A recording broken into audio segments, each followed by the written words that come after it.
ati bitamtuu lubbuu namaa baastudha. Na ajjeesuudhaaf akkati dhufte beeka. Amma moo miliqeera. Atis qabamteetta. Amma filannoon ati qabdu yaaduu qofaadha. Filannoon inni tokkichi.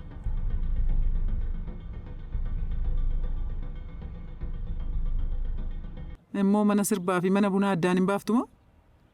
Manni bunaa kan biraa manni sirbaa kan biraa. Sanuma tokkodha. Gonkumaa tokkummaa miti. Waggaa meeqatti seete kan hin bashannane. Sirumayyuu jidduu kana hin dabalannee wal beellamneerra. Sirumaa ammoo laala geeftii koo. Dhiyootti dorgommii guddaan qaba. Rakkina kan biraa keessa seenuun barbaadu.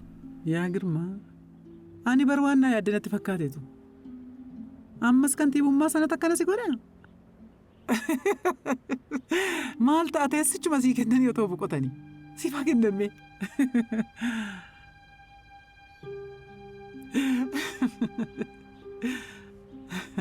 Yaa Girmaa.